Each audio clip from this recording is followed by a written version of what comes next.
question earlier in the week, and the question was, how can it be that the Torah refers to Jethro as a priest, right? How could Jethro be referred to as a priest when the priesthood that he was a part of was like, was like not was not in the priesthood of of Israel, right? So it was in another, right? So why does the Torah give him that status? And I think both of you guys, anybody had any ideas? I know people saw the question itself. You saw that I got it from the Orachaim, who I'm always mostly going to get most of my stuff from in terms of the reason why I like the Orachaim is because he kind of just like explains his thoughts, right? And so the way he explains his thoughts, he creates an environment where you can engage and extrapolate, right? And the engagement and the extrapolation is the engagement and extrapolation that not Ramchal, the Orachaim gives in his commentary. So I'm gonna go to it. So, anyways, we're gonna talk about a few things. But any thoughts on this week's parsha? Any concepts you want to share?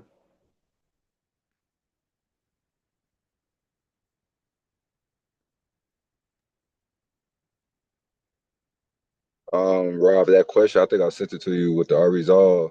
He was Mm. saying how Yethro is a reincarnation of Cain. He was called a priest of Midian because he was the first contender. He was the first person to like contend against Hashem, in a sense against his brother. So he was like the priest of contention. You know what I mean? I was like, that's crazy when he kind of brought that up.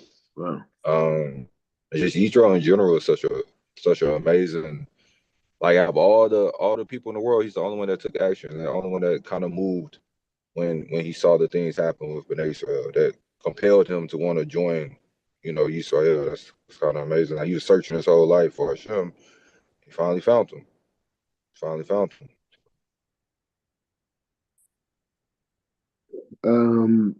One of the things that's interesting about Yithro is that it wasn't just that Yithro like was a guy who had a certain belief system and it changed, but rather he searched through many different belief systems, like politics, everything, and he was well versed in all these things, and that's he was able to come to a conclusion um, with this dynamic of Moshe, right? And whatever, we'll get more into it, but whatever. But we're just getting everything going. But I do want to bring so me and Ochino have been learning. Um, I think for the last week we've been learning, Rabbi Nachman stories as you guys as well. And there's one particular part that we were learning in this story about the master of prayer, and I think it's important to. It's a very important thought going into Shabbat, right? Because Shabbat is like a time where we transition from one reality to another reality, right? Where we're saying that there's a unique light that exists on this day that God says that the aspect of resting, the aspect of relaxing allows us to connect to that light. It's not that we just rest. It's saying that, but resting and putting ourselves in manucha in these places will allow us to connect to that light. That will allow us to connect to that light that's available on Shabbat, and it's a light of renewal. It's a light of peace. It's a light of connection, right? And so we want to connect to that light.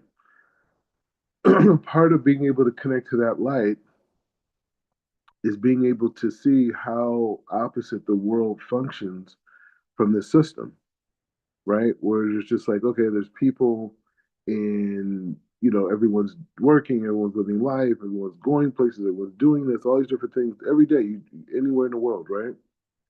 And then God commands a group of people to rest on this day and to create community on this day and to engage on this day and to reflect on this day and to relax on this day and to enjoy on this day. right? And it's different. It's a different system, because like I remember talking to my relatives during Thanksgiving for them in America, and they had a day off, right? But it was because the system said you have a day off, right? It's because the American federal government says this is a day of rest by us, right? And so you're allowed to not work and everything's going to be shut down and everyone could be at home. And and that's going to be your experience and they're going to decide that, right? So over here, we're saying like, yeah, we understand that these systems exist in the world, but we operate on a different system, right? So anyway, so with that being said, so it's a story about a man, and we're going to go into a particular part, but we're jumping into it, right? So I have to give you a little backstory. So the story is a story stories that I really feel connected to it because I like when I think about like the my aspirations and what levels I want to achieve as a man, it's like a lot of it's in this story. The story's about a person named the Master of Prayer, and he basically was able to talk to people about God and the Creator, and they were just able, they just instantly saw, like this was the right way, and they would go and they would pray and all these things. And so, in other people, he inspired other people to teach other people the same thing, right? So it's a very inspirational story. So this part of the story is about him going into um, you know, going into this or him hearing about this place that is going into this place that is a unique set of conditions, right? Because he would go and talk to people, and his students would hear about communities that were living in these like crazy ways, and then they would go and try to talk to people as well, right? So they're dealing with this one particular situation in this one particular town, but the landscape of the town, the story is written hundreds of years ago, but the landscape of it is important to see it clearly because learning Torah should allow us to, in some ways, remove ourselves and see the duality of the system, right? Like there's a system that we live in, and there's a and then there's a system that we perceive, right? And they may not match.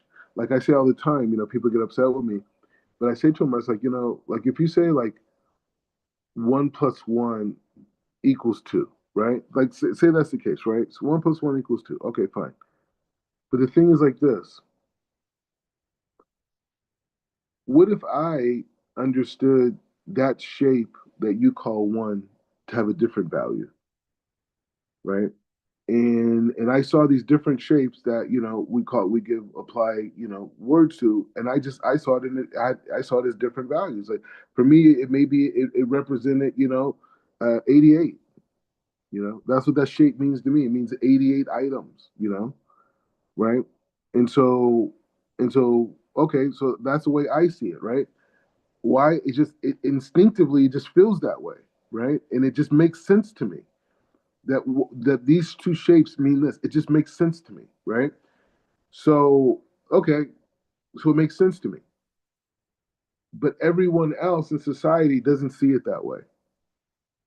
They see that this shape means this amount, right? And so now I'm at a with a crossroads, right? Do I negate the way that I inherently feel and connect to this and subject that aspect of myself to be a part of the collective understanding?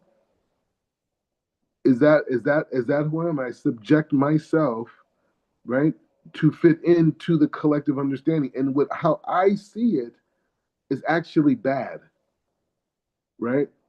The way that I inherently connect to it is bad because it's different than the collective. This is how I'm being trained. This is how I'm being trained. And we spoke about it earlier this week. It's like even the whole concept of society, how it has facts and statistics. Well, what makes those facts right or accurate? Oh, because, these people said it like this. Who are these people? Oh, well, they're all accredited and they went to these universities and they got endorsements from them. Oh, so because of these universities, that makes it credit. So I'm supposed to believe that. I'm supposed to believe that. I'm supposed to believe that your outlook on life and reality. I'm supposed to accept that without critical thinking. What if there's another way? What if I want to believe Rob Ashlag? Right? What if I want to believe the Torah itself, explained by the different sages, and say, well, actually, my fulfillment comes in this way. It becomes in my fulfillment. No, you told me I have to acquire. You built that reality. You built that. You built that. You told me I need to acquire in order to be fulfilled. I need to acquire in order to have value. Okay, so anyway, so we're going to read this, um, some of this story, but this is how we help, our children and our friends, our families to kind of like start having this conversation of, you know, what are we limited to? Okay, so here's a master prayer. OT knows very well this. You learned it earlier this week, but hey, it's good to hear it again sometimes, right? So it says like this. Okay, so he says the land of riches, right? Well, let's do a little, get a little Hebrew up in here, because Hebrew, you read a Hebrew, if you read the whole thing, it'll take too long, right? In the way that it's worded in Hebrew, translating it and teaching it is different than the English translation, right? People can follow along. They don't have to just believe what you're saying. They can say, "Look, there's a translation." Okay, but saying the Hebrew creates angels, and the angels help us have understanding as we learn, right? So it's not just saying the Hebrew words, like I need to just say them. It's like, no, but by saying the words, pronouncing the words, you create angels, malakim, and these angels come and help you learn and explain and what you're learning, right? Okay. So spiritual technology. So it says Vehi hayom vehaya Medina Shehaya Shema Asirut Gadol Shehavu Kulam Ashirim Chachaya Deveracham. Okay, so he says the land of the riches. Sounds like a rich song. It sounds like a rap song, no? And he says, and it's funny when we learn this. Let's think about rap. Let's think about the ideas, right, that we live in. He says, he said, the land of the riches. He said, it came the day to pass when there was a country where there were enormous riches, such that everyone was rich.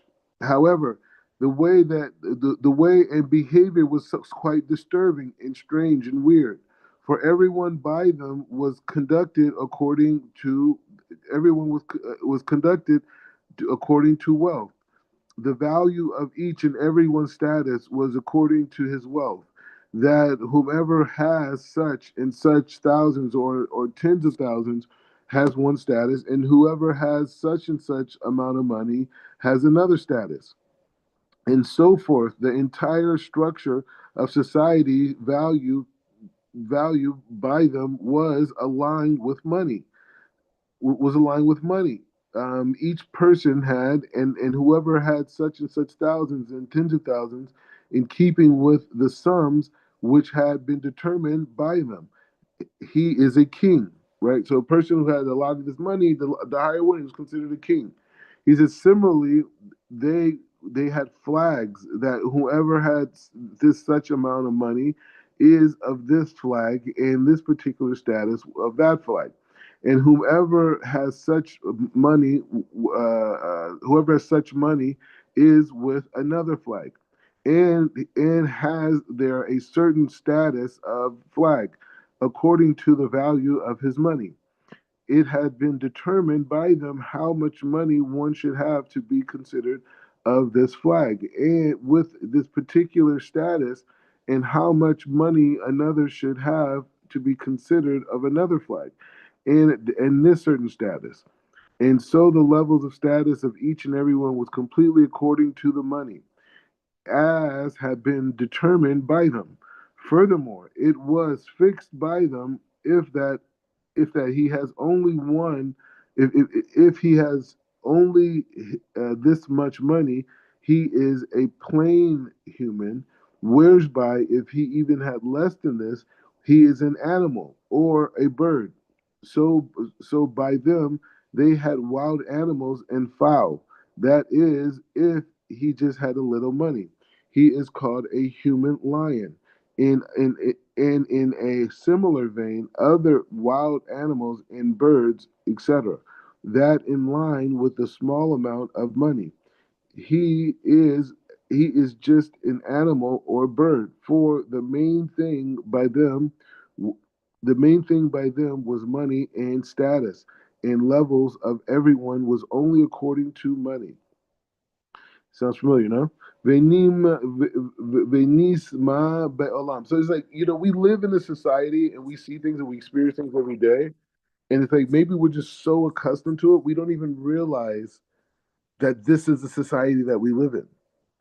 Like we really live in a society that the whole thing is money. This is written 300 years ago, right? The whole thing is money. The whole thing is how much you have. And if you have this amount of money, you're valuable. If you don't have this amount of money, you don't have value. Even to the point, the black people who came as slaves, they were called animals. Why? Because they had nothing. Because the society was based off of this net value, right? And it was only when the slaves were able to create a value in society that they earned their freedom, right? So here we come with our guy, the master of bear, the Baal Tefillah. Ve'nisma be'olam she'esh midina kezod ve'haya habala tefillah mit anecha al ze ve'haya omer. So he says, and now it is heard in the world that there was such a country, right? A superficial country, right? And the Baal Tefillah who sighed deeply over this, and he would say, "Who knows how far it is to go and err through this?" He says, "Some men of the prayer of the prayer masters um, of his group were present. People of his group were present, and they did not ask opinions at all, but they were there. But they went there to the country to restore them to good. Okay, so the Baltafila heard about this. The master heard about it. His followers was like, hey, we're going to go there and we're going to take care of it. Okay, for they had great pity on them about having gone off in the lust of money, especially since the Baltafila had said that they could go even further astray. Therefore, these people went to the country, and perhaps they could restore them from their nonsense. Ve'halaku lashama uve'u ala hadina. So he says like this, and he says, and so the followers of the Baltafila, he says, entered the country and approached one of them who was apparently of a low status person, whom they called an animal. And they began to talk to with him. And that truthfully, showing you a movement, huh? And he began to talk with him. And truthfully, the money is not a purpose at all. And the main purpose is only serving Hashem and so forth. And he did not listen to them at all because he was already rooted in their thinking that the main thing is only money, and so that they chat with another, and he too didn't. They chat with another person. He didn't listen either, and they wanted to talk with him more, but he replied, "I have no time to talk with you." They asked why. He replied, "Because you must leave the country and go to another country. For we have seen what the main goal is only money, and therefore it has become ingrained in us that we must go to such a country where they make money. That is, there is a kind of earth from which they make gold and silver, and therefore that we must go to that country." Okay, obviously it's a big story, right? Obviously it's a big story, but the point is saying that we're learning it and seeing this idea of like, whoa, we really live in that world, right? We really live in this world, and the world is totally absent of Hashem. And the aspect of connecting the soul to the life force of the Creator, and transforming our nature, right? And so this is the idea that we're spreading, right? This is the idea of talking to people and saying like, hey, it's not about religion. It's not about saying like, oh, well, you should be like me. You should be Jewish. You should be this. These different things. It's not about that. It's about saying that, hey, the purpose of creation is for the human being to acknowledge the source on which they receive from. That's it. That's it. and we have different ways and different tools and different customs that allow us to stay on that path, right? And that's it. Now, if you want to utilize a particular religion as a mechanism for that, that's fine, right? Because it doesn't matter what religion someone is, it's about their consciousness, right? It's about their consciousness. It's about the fact that they understand that everything comes from one source. Their neshama is from the source, and the neshama came in here for a purpose. The neshama came to transform itself, and then you have the laws of the Torah that help you do that. Now, if they want to be integrated and be a part of the collective community, okay, that's a thing, right? But in terms of just talking to people and communicating with them, that shouldn't be, a with prerequisites. I can't even say it. You know what I mean? I don't know. Anyways, so it's like that, right? So anyway, so that's the idea. So I want to talk a little bit about this week's Torah portion in that way. But before we go, any thoughts, any ideas on the story, the materialistic society?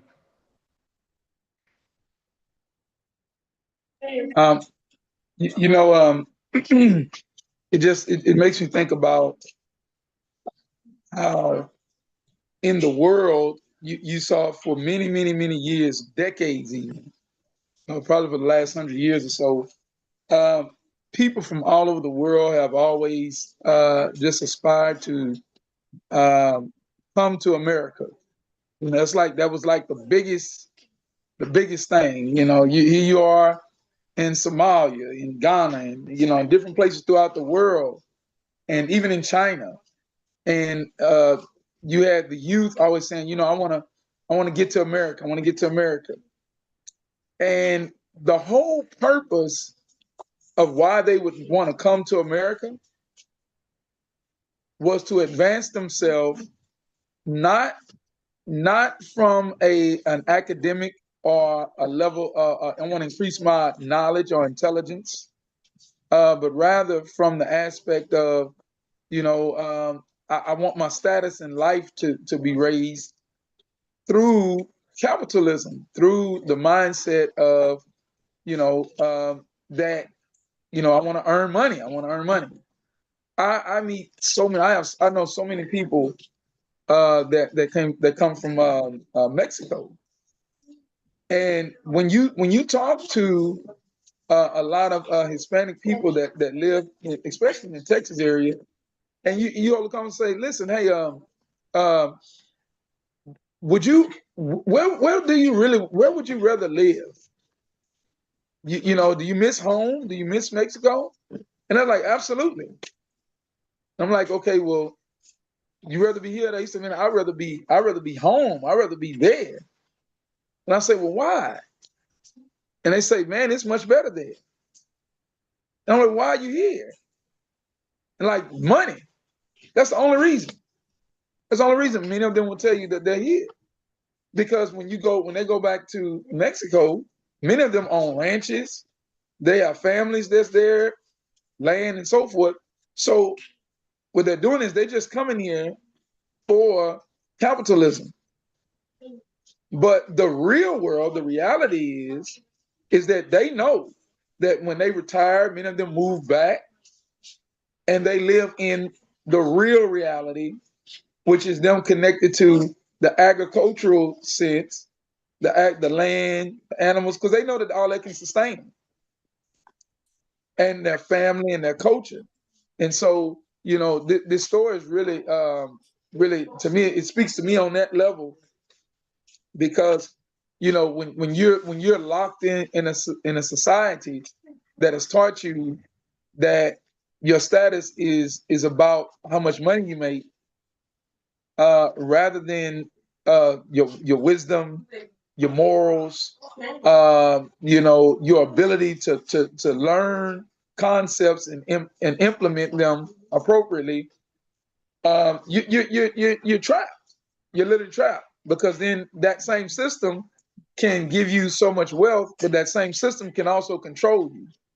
It can control your morals. It can control what you're doing. You want to say Yeah. that? So on that point, is that goes back to that idea saying that we have to allow a space that even though the world says 1.0 1 plus 1 equals 2, we have to create a space that I'm allowed to interpret what that shape means myself. And I can use the traditions and the outlooks that I have, to be able to express that, to define that, right? And so that's the difference, right? So you can't tell a child if he does 1 plus 1 is 5.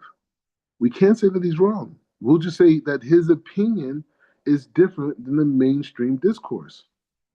But that does not make him wrong. We don't have to give away that power. We don't have to be wrong. We could just be, okay, there is a mainstream way of understanding society. It's like, look at my skin. Our skin is bronze. Why are they calling us black? My keeper's black. You know what I'm saying? Like, so what is this black thing? Oh, that's the way that we collectively accept society, that these people are defined as this. Let's not get into why. But we're just saying there can be a collective discourse and independent discourse, right? And giving our ability to not criticize ourselves in this idea of the wrong answer, right? That's not healthy, right? It's part of a supremacist culture, right? That says that they have the ability to dictate definitions and what is right, right? I reject that. Go ahead, go ahead.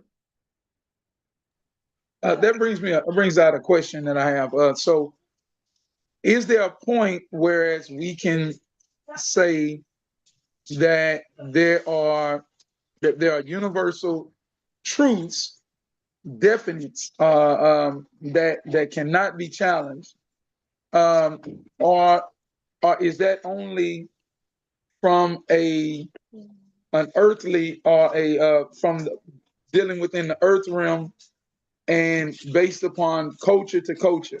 Because one truth could be something true in one culture, and then another truth can be like definitions, like the same word can mean two different things in different cultures. But do we ever get to a place where we have a definite? Well, I mean, that's the system of the Torah, right? That our confidence in society is the system of the Torah, is the halacha, is the Hebrew calendar, is the in-depth analysis that came over the ages throughout our sages of understanding the depth. So we have the blueprint. That's why we can have confidence over the other systems. That's why we can look at them and reject them, right? Because we can say, well, you know what? So that's what my point was. So let's look at the idea of facts, right? So one says, well, this is a fact. Okay, so what makes it a fact? So the basis of fact, like their inquiry, is that it comes from a credible source, right? That's what makes it a fact. Okay, it's a fact because it comes from a critical source. Okay, sure, I got it, right? So who's this credible source? This credible source is a newspaper. Okay, so this newspaper is credible. Why? Oh, because everyone respects it. It's credible. Okay, fine. So what about this newspaper and this statement? Well, the statement is actually coming from an expert. Oh, it's an expert. Oh, wow. How's he an expert? Oh, because he was deemed as an expert. Who deemed him as an expert? Oh, well, this particular institution. Ah, so this institution said he's an expert. So what gave them the ability to call him an expert? Oh, well, they've been around for a long time. Like 100 years, they've been educating people, and they have endowments, and all these people came through there, so they're credible. So now they created a whole matrix of definitions of credibility that I have no control over, and I just supposed to accept them. That doesn't make sense. That cannot work to my benefit. So that means, so the world of definitions is where I have to contest.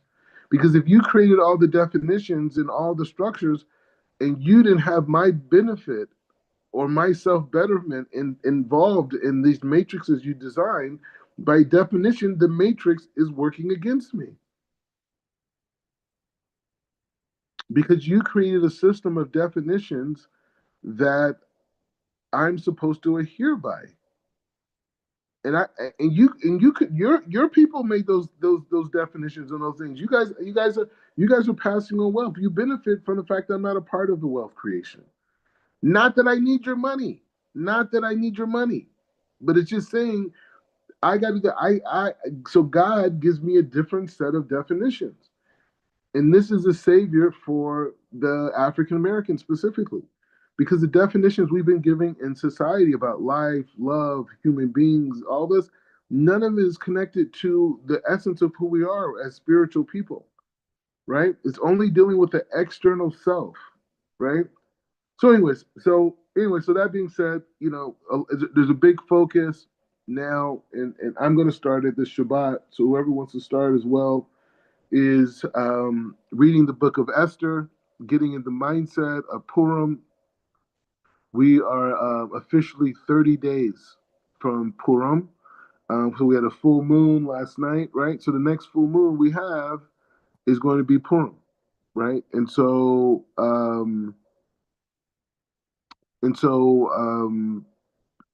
that's the thing, right? So that's the thing. So let's just start a little bit with um, with um, with Purim. Just read a little bit. Just open it up.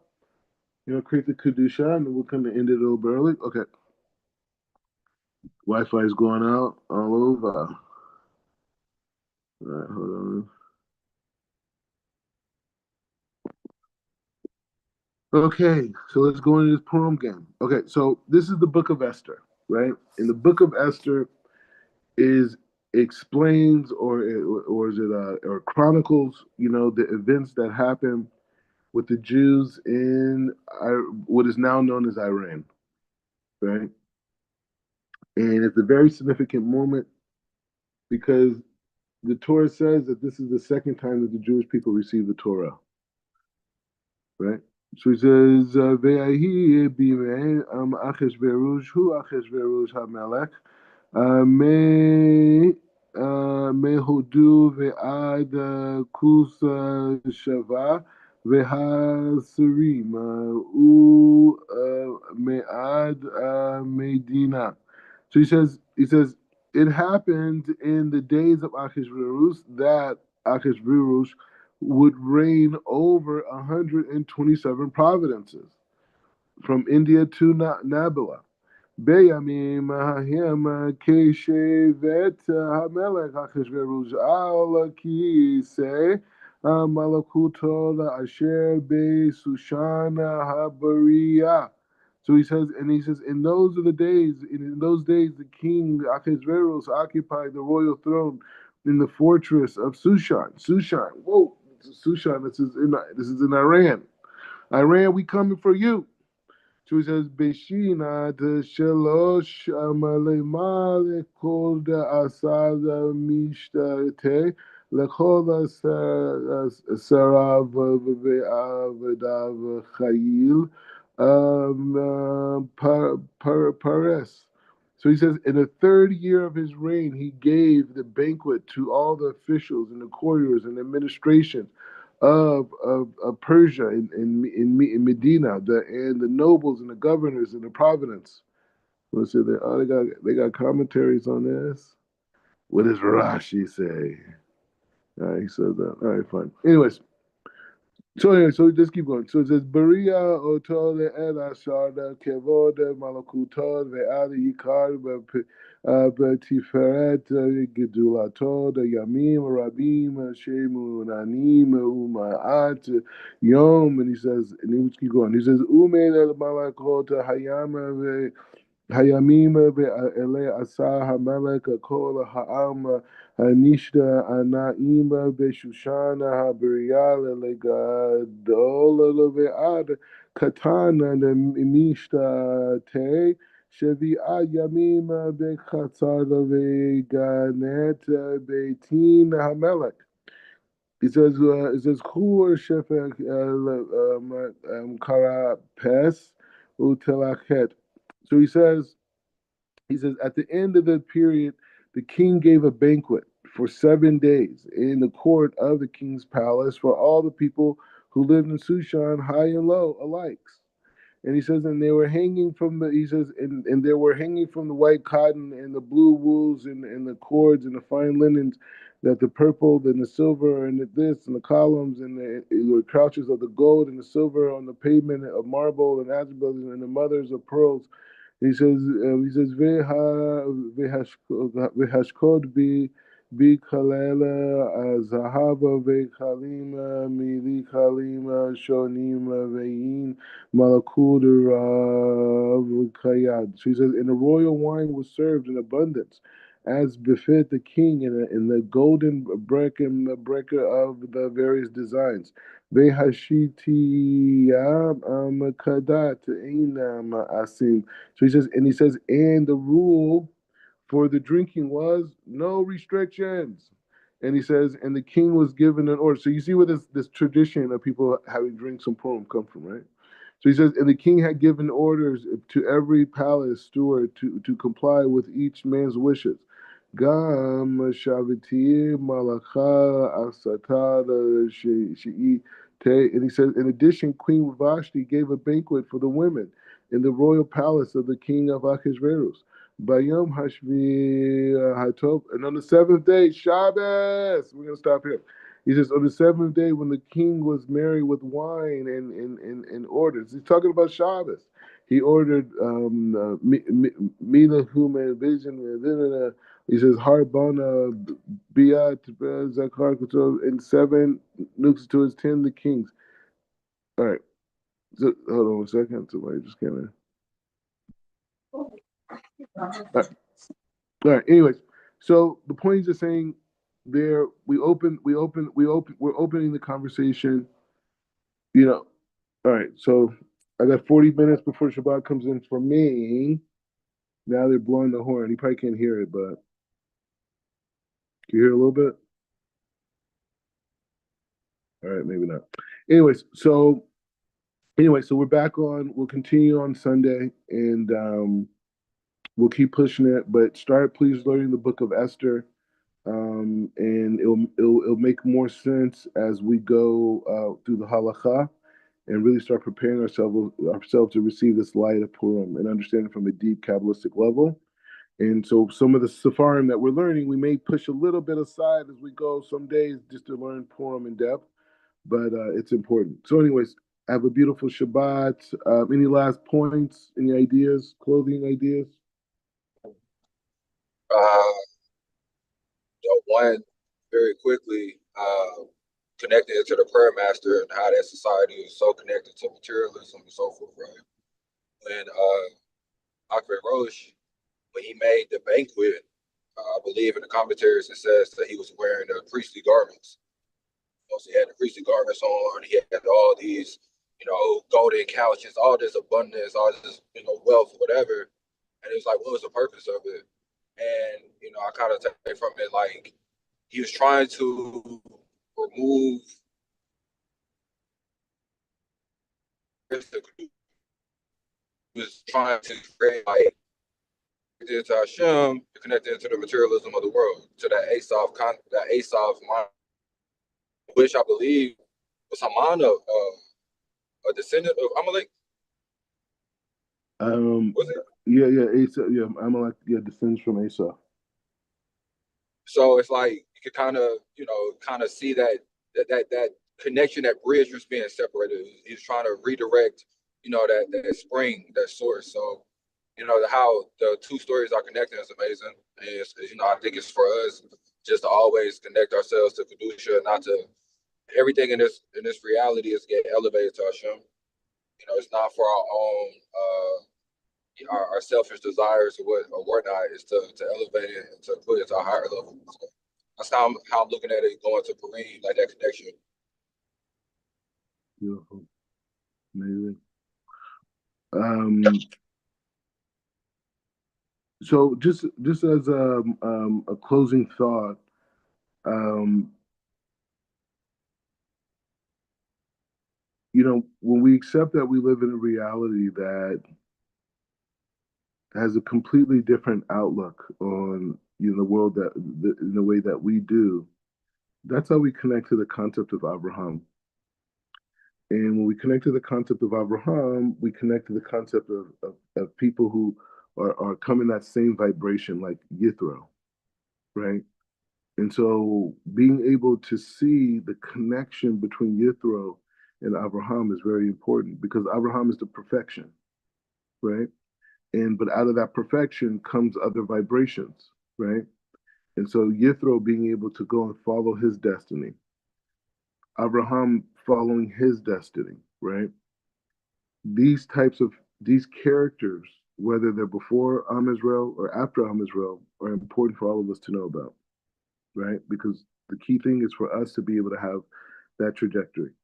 And the key thing is when we go into Shabbos is to be able to say that the most important thing is to realize that the light of Shabbat, this whole experience of Shabbat, everything is coming from the Creator, right? The whole sugya, everything is coming from the Creator. Everything, every bit of nourishment, every bit of food, the monies that were spent, everything is coming from the Creator, right? And those are what the candles remind us of, is to remind us that that this is a unique light that's coming on the seventh day, and accepting that mikadesh, we make it holy, right? We make that light holy. So the uniqueness and everything that we put in Shabbat is to make it mikadesh, is to separate it from the experiences of the week. Anyways, Baruch atah Adonai le'olam amen ve'amen. Shabbat shalom. Sunday, God willing. Shalom.